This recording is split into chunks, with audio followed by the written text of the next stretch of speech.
सन्माननीय दिलीप प्रभावळकर साहेब आणि माझ्या जमलेल्या सर्व मराठी बांधवांनो, भगिनींनो आणि मातांनो,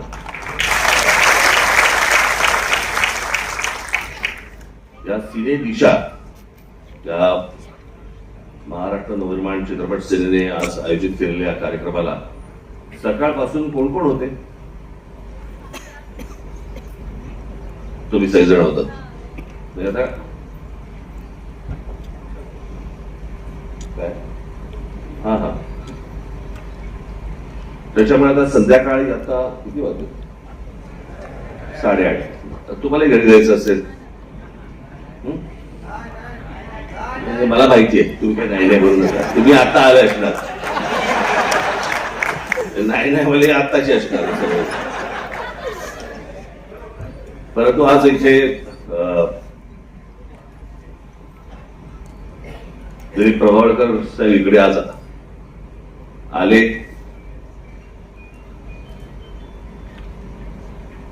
त्यांचा सत्कार करायची मला संधी मिळाली. मी मागे एकदा आशाताईंच्या कार्यक्रमामध्ये मी असं म्हटलं होतं, एकदा आशाताईंचा सत्कार माझ्या हस्ते झाला होता आणि मी त्या कार्यक्रमात असं म्हटलं होतं की सध्या म्हटलं मोठ्या माणसांची सत्कार करायला मोठी माणसं सापडत नाही, आमच्यावरती अटपायला लागतंय. आणि आज तेच आहे. आज प्रभावळकर साहेबांसारखा एक, त्यांनी आता अत्यंत नम्रपणे काही गोष्टी सांगितल्या की माझ्यामध्ये दिग्दर्शकांनी ती गोष्ट पाहिली, तुमच्यातच का पाहिली? एवढे नट इथे रंगभूमीवरती असताना दिलीप प्रभावळकरांमध्येच त्या गोष्टी का पाहिल्या गेल्या? मला असं वाटतं ही महत्वाची गोष्ट आहे. आणि ती पाहिल्यानंतर ती गोष्ट त्यांनी साकारणं, आणि जसं आता त्यांनी सांगितलं की एक व्हाईस प्रेसिडेंट कुठेतरी अमेरिकेमध्ये त्यांनी तात्या विंचू केला. अमेरिकेमध्ये आम्हाला फक्त तात्या ट्रम्पच माहिती आहे.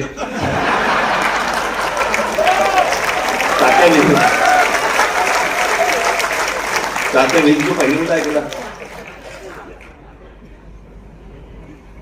पण त्यांनी केलेले मी मला असं वाटतं आपण त्याला शाळेमध्ये असतानाची गोष्ट, टेलिव्हिजनवरती गुंड्याभाऊ आणि चिमणराव हे ज्यावेळेला यायचं आणि ते ज्यावेळेला तुम्ही एक हात मारायचा काऊ नावाची,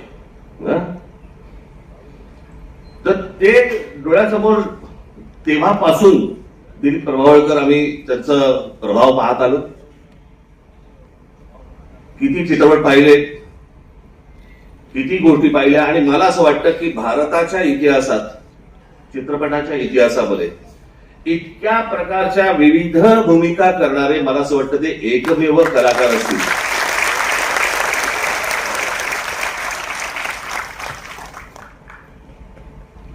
म्हणजे साधारणपणे 1 ते 20-25 असं जर समजा आपण प्रभावळकर पकडले तर 25-26 नंतर मला असं वाटतं कमल हसन असतील. परंतु एवढ्या भूमिका साकारायच्या आणि त्याचा प्रभाव इतकी वर्ष ठेवायचा किंवा राहतो अशा प्रकारे त्या भूमिका करायच्या. म्हणजे आत्ताच त्यांचा दशावतार आला, दशावतारमध्ये तर त्यांनी किती भूमिका केल्या. म्हणजे एका नाटकामध्ये, एका चित्रपटामध्ये विविध भूमिका करणं हे काही सोपं साधं काम नाही हे. आणि अशी व्यक्ती आज महाराष्ट्रामध्ये जन्माला आली याचा आम्हाला जास्ती अभिमान आहे. आज अभयाने आज हा कार्यक्रम घेतला, इथे त्याच्यात सगळे सहकारी त्याची इच्छा आहे. आणि आज मराठी रंगभूमीवरचे सगळेच दिग्गज इकडे, दिग्दर्शक तुम्हाला आज लाभले, त्यांचं मार्गदर्शन तुम्हाला लाभलं सकाळपासून. अजूनही अनेक जण येतील. तुम्ही जेवढे जण आलेला आहात तुमच्या सर्वांची नोंद झालेली आहे ना? झालेली आहे. आणि कुठून आले आहात तुम्ही सगळेजण? मुंबईचेच आहात, नवी मुंबईचे आहात का बाहेरून आले?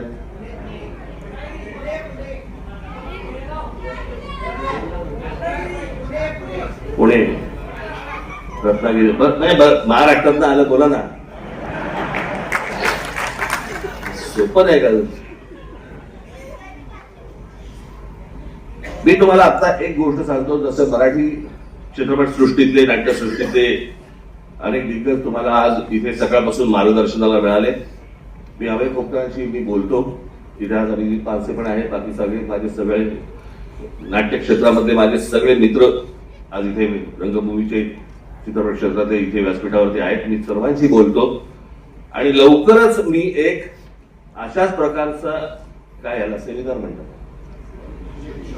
वर्कशॉप, अशाच प्रकारचं मी एक वर्कशॉप तुमच्या सर्वांसाठी म्हणून मी आयोजित करतो.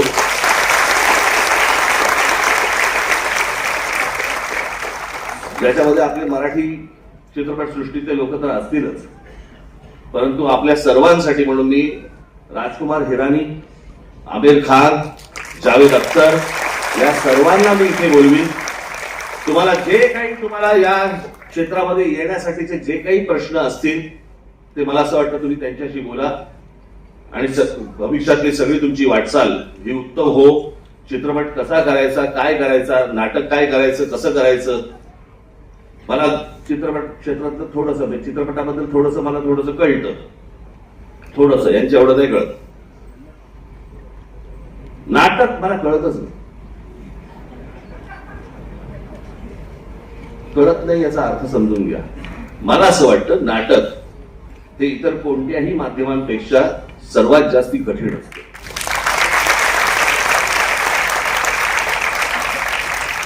याचं कारण त्याला एका चौकोनामध्ये विश्व मांडायचं असतं आणि तुम्हाला त्या संपूर्ण विश्वामध्ये घेऊन जायचं असतं त्या एका चौकोनात. चित्रपटाला तुम्ही आउटडोअरला कुठेही जाऊ शकता, चित्रपट कसाही फिरवू शकता, कुठेही नेऊ शकता, तेही कठीणच आहे.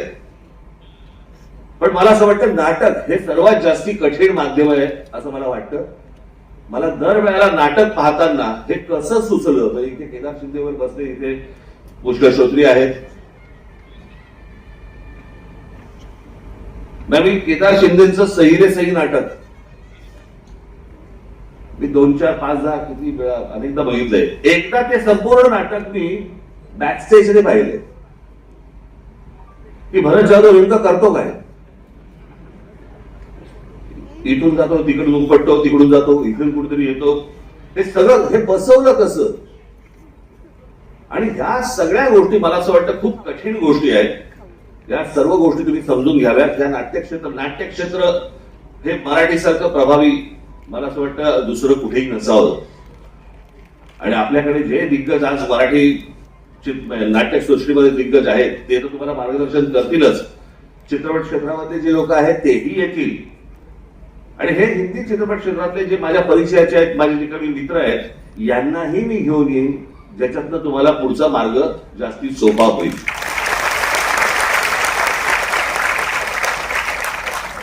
आता बाकी जे राहिलेले म्हणजे वर्कशॉप सोडून जे आलेले आहेत त्यांच्यासाठी मी आताच आपल्या अभिजित देसाईच्या आपल्या शाखेचं उद्घाटन करून आलो. आणि त्या शाखेच्या उद्घाटनाच्या वेळेला मी त्यांना सांगितलं की मी लवकरच नवी मुंबईमध्ये एक माझी जाहीर सभा देईन आणि त्या जाहीर सभेच्या वेळेला आपण सर्वजण या. त्याच्यामुळे ही सगळी बिचारी मंडळी महाराष्ट्रातनं सगळीकडनं आली आहेत. आधीच ते सगळं म्हणजे दिवसभर त्यांना खूप गोष्टी मिळाल्या असतील, पण अजून मी माझ्यामुळे ते जास्ती कावतील, तर त्याला त्रास होऊ नये. लवकरात लवकर शांतपणे घरी जा, नीट जा, लवकर जा, घरी व्यवस्थित पोचा. मी नवी मुंबईसाठी म्हणून लवकरात लवकर जाहीर सभेची मी तारीख आपल्याला जाहीर करीन, एवढं फक्त बोलतो. आज दिलीपजी आपण आज इथे सगळे आलात त्याबद्दल मी अतिशय आभारी आहे आपला. आणि आम्ही आणि त्याच्या सर्व टीमचं मी पुन्हा एकदा मनपूर्वक अभिनंदन करतो. धन्यवाद.